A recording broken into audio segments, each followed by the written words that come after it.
Hey, this is Notser, and today we're going to be taking a look at the gearing. This is the Tier 10 American Destroyer. We're on the map Hotspot, and this was from my playing all the DDs day on stream. We were trying to flesh out our opener. We're trying to make sure that we know how every DD works in the current meta with all the current DDs in the matchup. And this gearing game came out of it, and it was a great game. Hopefully you guys enjoy. My build is on the screen. Yes, I'm using Legendary. Yes, it is Ray Location, Concealment, Basic Firing, Training. I really like this build. I'm not really going to change it. So, we head towards the center of the map in an effort to maybe spot some enemies moving from one side or the other. Usually they do that when they want to lemming something. And we run into an enemy gearing. Now, for whatever reason, this gearing decides to not fire his guns, not smoke out, pretty much do nothing, and he waits until like the very last kilometer of detection before dropping off his own, and he fires his gun. Seemingly out of nowhere. So if you're going to play a committed concealment strat, well, don't fire your gun. But if you're going to not play that, well, if you fire your gun right when you see the opponent, maybe you could trade your health better. As it stands, clearly he sent torpedoes. Clearly they didn't work. And clearly we took off over 50% of his life for next to nothing. I would say that is an outstanding trade, and I would do that all over again. I don't understand the thought. I don't know that the gearing player knew what they were going to do, and that's part of the problem.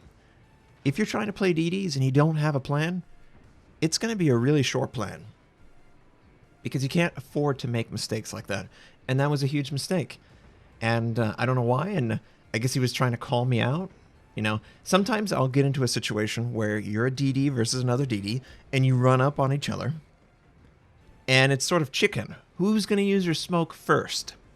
Well, in this situation, there was nobody that could risk my life.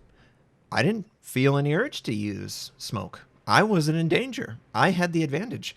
But if I would have smoked, and maybe smoked a little early, you know, preemptively because I'm afraid, I would have lost that advantage. That's one of the things that differentiates a great DD player from just an average or good player.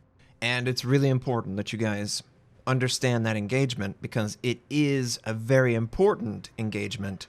There's a lot of decisions that could have been made on either side, and I just wanted to explain to you what I was thinking, and based on what I saw, how the player was reacting. So, we sent torpedoes forward of this Republic's position. I do know that there's a DD right in that corner. We're just calling it out for our teammates. We don't have, obviously, a shot on it, but, you know, maybe the Des Moines ends up using his radar, and then we can obviously fulfill our role as firing. And it looks like we might actually catch the Republic for a couple torpedoes. Now, it's not going to kill him, but damage is damage, and causing a flood will force out damage control. Otherwise, he just holds on to it. Yeah, he used damage control. So, you know, in a world where we have HE spam or more torpedoes that could follow up after damage control is on cooldown and is no longer protecting him with an immunity, then we could have a conversation. But he's in the middle of the map, and he's nowhere near anyone. So I'm over here going, okay, we've got two bases. They've got two bases. What do we want to do? We could push past our second base into their base. That would probably be ill-advised, because the enemy has quite a few number of ships in the center of the map, but also on the east side of the map. Because of that, I decided to try and shore up the western flank and maybe win it and capture that base, and then we'd have 3 bases to the enemy's 1. Now, I was approaching this, my radio location was pointing at an area, and then they used smoke. And then it switched to the other gearing. Now, this is the gearing I believe that we engaged with at the beginning of the game, or actually, no, this is a separate gearing. So, I think that there are 2 gearings right in front of me. Both of them are relatively unhealthy, so I think I have an advantage here. And I intend to punish the gearing that is being spotted by friendly hydro by firing in a position where the enemy gearing, if he's in smoke, he can't see me, and there's nobody in range of my guns to spot me. So it's free damage, and you got to take advantage of free damage when they can't return fire, and this is a perfect opportunity for it. And we get the kill, drop off detection, recover our detectability, and we can push into this position. So it was a really safe win for us, and it'll allow us to get this point. It'll obviously help our teammate. You never want to be close to a DD. Obviously, you're risking your life. And I'm just in a really solid position. There is a friendly Shima on the other side of the enemy, and we're going to just borrow the opponent's smoke. I always love borrowing the opponent's smoke because it's like the opponent is killing themselves. It just has a satisfying irony to it. And of course, Montana out in the open, he did recently take a torpedo, so there's a good bet that he's used damage control. And if we are successful in setting a fire, then it's going to burn for 45 seconds, you know? We're also capturing this base, and we're not risking much to do it. So it's really going good. 3 bases to 1, and there's only been 2 enemy ships killed. This is just a superior strat by our team. Now, how a team could throw this, there's a million different ways, and he's gonna try and blind fire. He does blind fire into smoke and take us a little bit of damage. Nothing too big. But there's plenty of teams that have figured out many different ways to throw this in the past, so we don't want to do that. We want to confirm that we will indeed take this home. And one of the best ways, work on an easy target without risking any life. I mean, it is what it is. If you can do free damage and not take any, and oh, there's that enemy gearing. I would love to kill this guy. If I can rotate around, maybe catch him really quickly before the enemy Yamato gets a chance to fire, I could kill him, pop my smoke, and then continue to farm the enemy Montana. That was the plan. While all this is going on, Shima's doing a great job torpedoing the Yamato. But we send our torpedoes, and our guns are ready to go, and I mean, this is easy. Easy game. Easy game. And oh, here comes the shot. Drop the speed, turn hard.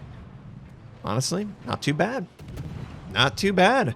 And we're trading very equally with the opponents currently. Now, one thing that we are doing is we're killing off all of their DDs, and that is a huge deal for the enemies. They can't make basic plays. They can't screen for their teammates. They can't scout easily. There's no aircraft carrier. By us taking out those DDs, we are further solidifying our team's advantage. Even if we don't have a point advantage or a ship advantage, those ships in particular are too important to winning or losing. And are we going to get a torpedo on his butt? I think we do, and it causes a flood, and we kill the Yamato. It's been going great so far. This flank is ours. The remaining enemy ships are in the southeast side of the map, so we're just going to work our way over there and see if we can find any vulnerabilities on there. There is a Des Moines that is sort of moving up, and he does look like he might be in position to take damage from me. And yeah, I recognize if you fire, you're going to be openly seen. Yeah, but the Des Moines is so low. And even if the Des Moines is capable of, doing damage to me, he's so low. If we don't give him a chance to recover, he's not going to recover. And it works in our favor that he's basically ran aground. So it's very easy to hit. Well, very easy, and then I miss every shot. It should be very easy to hit this guy and do the last little bit of damage. And finally, we find the superstructure and knock him out. Once again, we have established such a massive lead from the beginning where we took everything without giving too much. We can continuously take in situations where, maybe a different DD in a different situation, I would be too unhealthy to risk return fire from the Des Moines. As it stands, we were healthy enough to see him sink to the bottom and help our team. I mean, the Des Moines is a power weapon. Anytime you can get a Des Moines out of the game, your team should have a better chance of winning. So, the center of the map is ours. Friendly Shima that was on the other side of the flank is capturing the 4th base for us, and the enemy is attempting to retake D point. So I'm going to send torpedoes, hoping to catch maybe either the Republic or the Henri in a crossfire. We got to wait kind of 30 seconds before we can use our own smoke, and then we can continue the onslaught.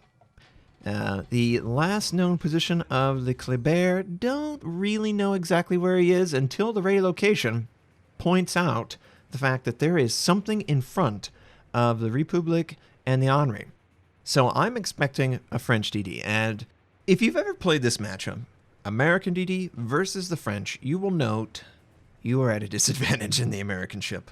Your gun velocity is horrible for dealing with the French. So what you have to do is get kind of smart. And we didn't really get smart here. We actually body spotted each other. It's the worst case scenario. So what I decided to do is I decided to hold my fire, pop smoke, and hide, and wait until he has fired his guns. Yeah, I'm taking a little bit of damage, but when he fires his guns, he is then revealed for my teammates. And you'll note that I'm trying to scroll wheel this back so that I can give enough lead to actually hit this thing. Oh yeah, and by the way, we did some damage in the background against the targets. But look at how much lead we require just to get a little bit of damage on this guy. It is completely outclassing us in this situation. We don't want to take the torpedo.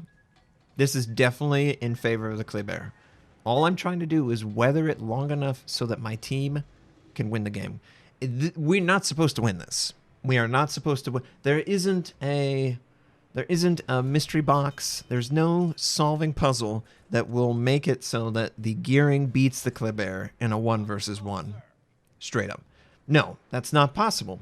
That's just not the matchup. The matchup is really relying on you taking advantage of your improved concealment and your smoke and hiding from this guy and getting a collective team effort to take him out. So I did about as much as I could do against him. But the rest, 4 kills, 2,337 base XP, almost leaked. And it was a great game. Really solid, and I really liked the play by myself and a lot of my teammates. So hopefully you guys enjoyed it. Thanks for watching. If you'd like to check out more of my content, you can click the most recent or the most relevant upload. You could also choose to subscribe to my channel. We do daily World of Warship videos, first impression, how-to, news, and review related. My North American recruit invite is on the screen. You can take advantage of that. I stream at twitch.tv/notser. Thank you, have a wonderful day, and I'll catch you next time.